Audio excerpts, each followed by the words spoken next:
I watched $420,000 in business equity disappear when my brother Wesley forged our father's signature on a commercial property deed.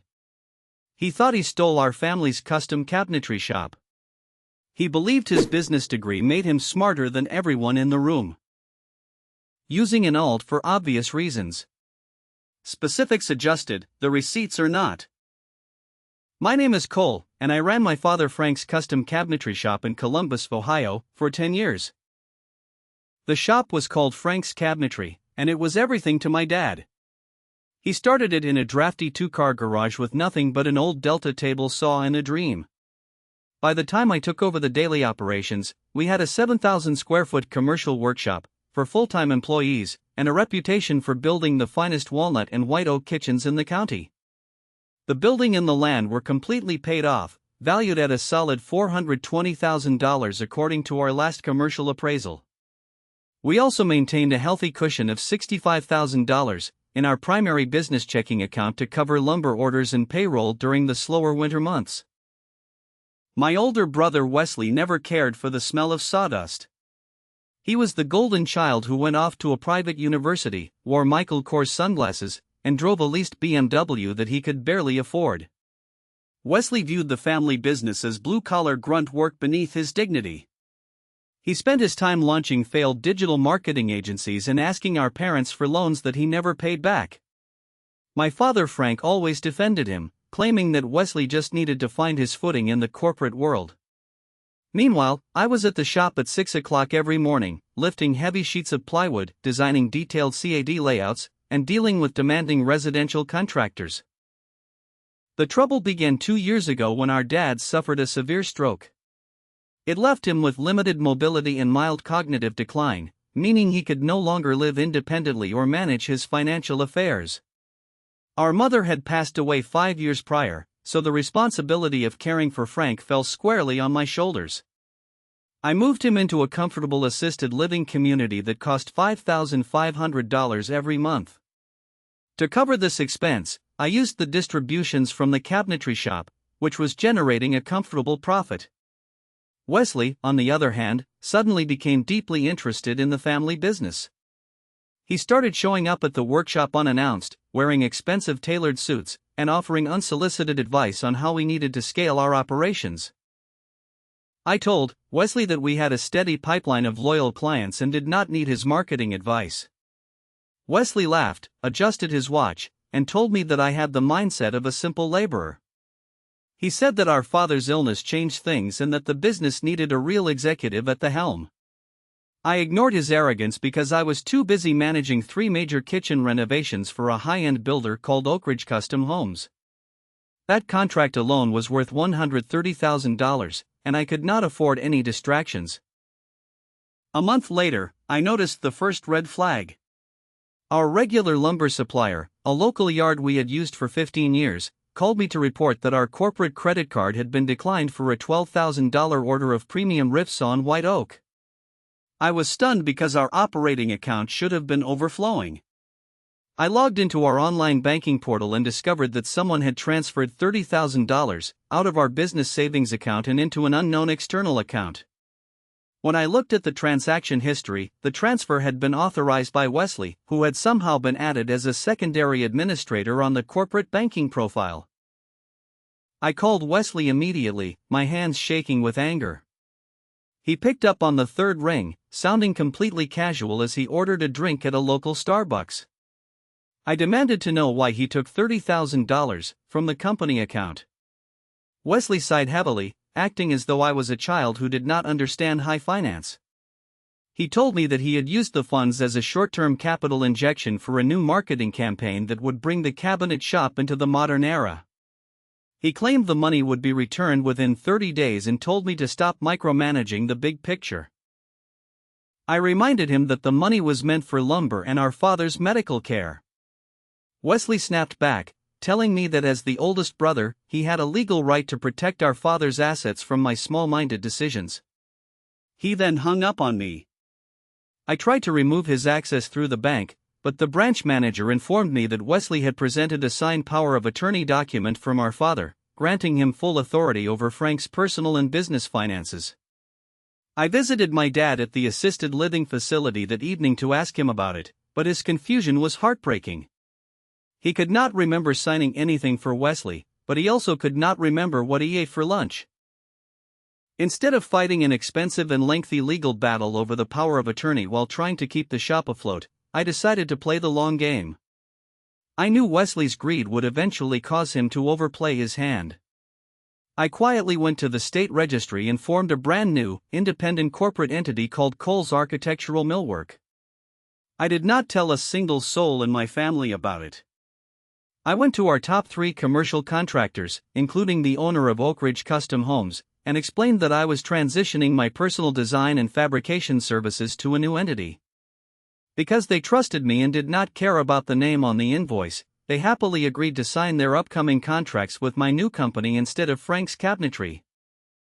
Over the next 6 months, I worked double shifts. During the day, I fabricated the remaining orders for Frank's Cabinetry to ensure our employees got paid and our old clients were taken care of. At night, I rented a small, secondary warehouse space across town for $2,200 a month and began moving my personal specialty tools, my custom design software licenses, and my new client projects over to Cole's Architectural Millwork.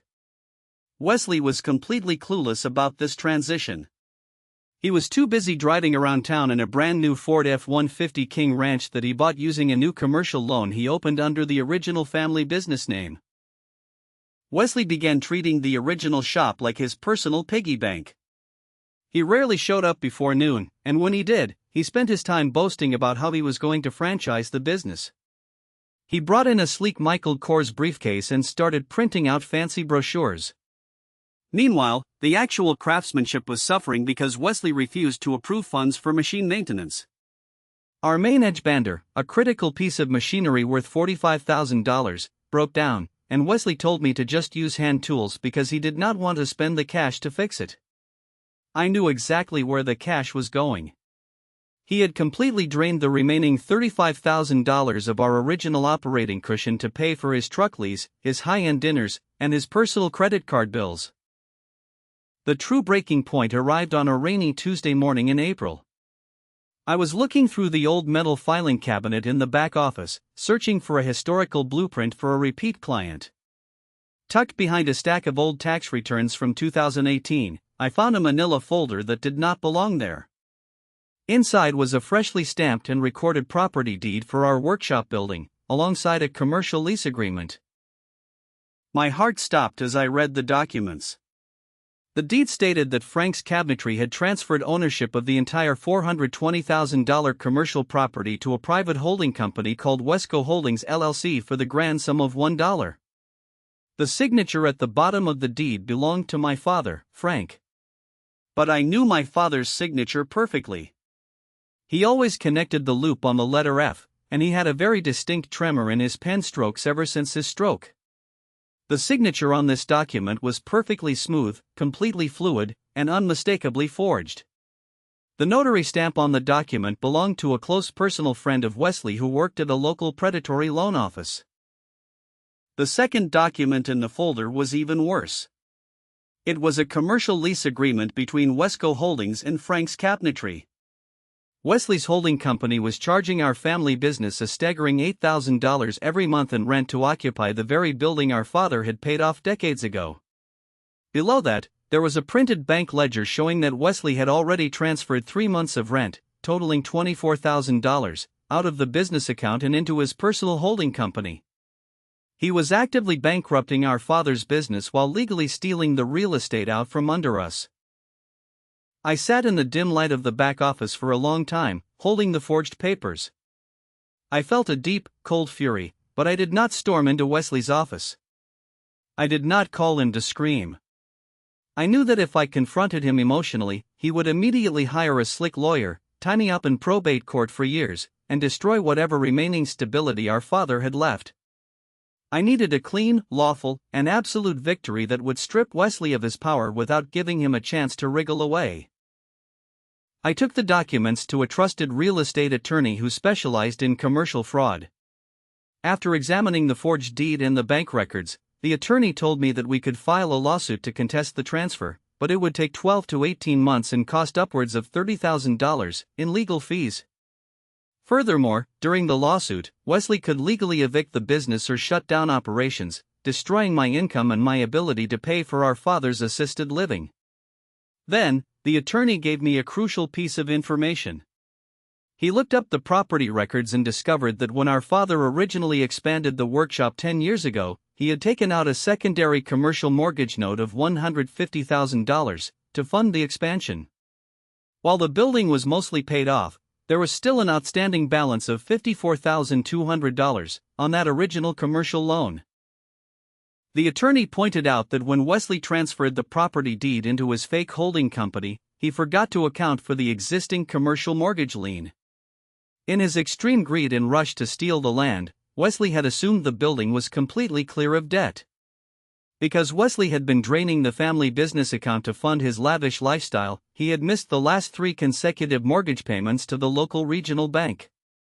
The bank had issued a formal notice of default, and the loan was on the verge of being sold to a third-party debt collector or entering public foreclosure. A brilliant, legally airtight plan formed in my mind. I looked at my attorney and asked if a private individual could purchase a defaulted commercial mortgage note directly from a bank. The attorney smiled, his eyes lighting up. He told me that banks absolutely hate carrying bad debt on their books and will happily assign a defaulted note to any legal entity willing to pay the remaining principal balance in full. I did not hesitate. Over the past 6 months, my independent company, Cole's Architectural Millwork, had been thriving. I had quietly amassed $72,000 in our corporate checking account from the successful completion of the Oak Ridge Custom Homes projects. I instructed my attorney to contact the regional bank immediately. We formed a separate corporate entity under my control, and within 48 hours, I wire transferred exactly $54,200 of my hard-earned cash to the bank. In exchange, the bank signed a total assignment of the mortgage note and the underlying deed of trust over to me. I now legally owned the debt on the building. More importantly, because the loan agreement contained an acceleration clause and a strict default provision, the entire balance was due immediately, and the owner of the note had the immediate right to initiate a non-judicial foreclosure and seize the property if the default was not cured within 10 days. I waited patiently for the 10 days to expire. I did not say a word to Wesley. I watched him stroll into the shop every day, barking orders at our fabricators, pretending to be a high-flying CEO while wearing his Michael Kors sunglasses. He had no idea that the ground beneath his feet had already turned to quicksand. On the 11th day, I put my plan into action. I scheduled a mandatory family meeting at the Cabinetry shop on a Saturday morning, claiming we needed to discuss our father's upcoming care plan and the business finances. I told Wesley it was critical, and I also invited our Aunt Lorraine, who was our father's closest living relative and had always believed Wesley was a golden boy who could do no wrong. I wanted an eyewitness from the family to see exactly how the cards were going to fall. Wesley showed up 30 minutes late, driving his shiny Ford F-150. He walked into the shop's main office with an air of complete superiority, tossing his car keys onto the desk. Aunt Lorraine was already sitting on the vinyl couch, looking worried. I was standing by the old metal filing cabinet, holding a thick folder of legal documents. Wesley leaned against the doorframe, crossing his arms. He asked why I was wasting his time on a weekend, stating that he had a golf game scheduled at 1 o'clock. He looked at Aunt Lorraine and said that I was probably overreacting to minor cash flow issues because I did not understand how modern corporations operated. I looked at him calmly and told him that we were not here to discuss cash flow. I pulled out the copy of the forged deed and handed it to Aunt Lorraine. I then handed a copy to Wesley. I told Aunt Lorraine that Wesley had forged our ailing father's signature to steal the $420,000 commercial building and had been charging the family business $8,000 a month in fake rent to fund his personal lifestyle. Aunt Lorraine gasped, looking at the smooth, trembling-free signature on the document. She looked up at Wesley, her face pale. She asked him if this was true. Wesley did not even flinch. He let out a loud, mocking laugh and dropped the paper back onto the desk. He told me that I was a pathetic, jealous younger brother. He admitted that he transferred the property to Wesco Holdings, but claimed he did it to protect the asset from my incompetence. He looked directly at me and told me that even if the signature was disputed, the deed was officially recorded with the county. He said that he was the legal landlord of the building, and there was absolutely nothing I could do about it without spending years in court. He told me that if I did not like it, he would evict me and my cabinets by Monday morning. I let him finish his arrogant speech. I did not get angry. I simply reached into my folder and pulled out the legal assignment of the commercial mortgage note from the regional bank, along with a formal notice of foreclosure acceleration. I told Wesley that he was completely correct about one thing: his holding company, Wesco Holdings, was indeed the technical owner of the building. However, I explained that when he stole the property, he took it subject to the existing commercial mortgage lien. I informed him that he had allowed that mortgage to fall into default by 3 months while pocketing the company's cash. Wesley frowned, his confidence slipping slightly. He asked what a minor bank loan had to do with him. I looked him dead in the eye and told him that I had purchased that defaulted mortgage note from the bank 48 hours ago. I explained that I was no longer just his younger brother or his tenant. I was now his primary secured lender. And, because his holding company had failed to cure the default within the mandatory 10-day notice period, I had legally accelerated the entire debt. Wesley's face went completely drained of color.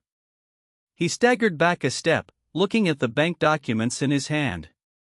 He muttered that this was impossible and that I did not have that kind of money. I told him that while he was busy playing CEO and buying a leased truck, I had been building a separate, highly profitable design consultancy that brought in tens of thousands of dollars. I handed him the final legal document, an emergency corporate foreclosure seizure and an immediate notice to quit the premises. Because the building was owned by a corporate entity and not a residential tenant, the law allowed for a rapid lockout in the event of a defaulted commercial note. I told him that as the sole owner of the debt, I was foreclosing on Wesco Holdings effective immediately. I informed him that his fake company was being stripped of the property, and ownership of the $420,000 building was officially reverting to my new corporate entity, Cole's Architectural Millwork, to satisfy the outstanding debt. Wesley began to panic. He started screaming that I could not do this to family, turning to Aunt Lorraine for help. He claimed that I was ruining the family legacy and throwing away everything our father had built. Aunt Lorraine stood up from the couch, looking at Wesley with pure disgust. She told him to shut his mouth. She said she had watched him leech off their father for decades, but forging a sick man's signature to steal his life's work was completely unforgivable. She turned to me, placed a hand on my shoulder, and told me that my father would be incredibly proud of my strength. I looked at Wesley and told him that his time in our father's shop was officially over. I pointed out the window.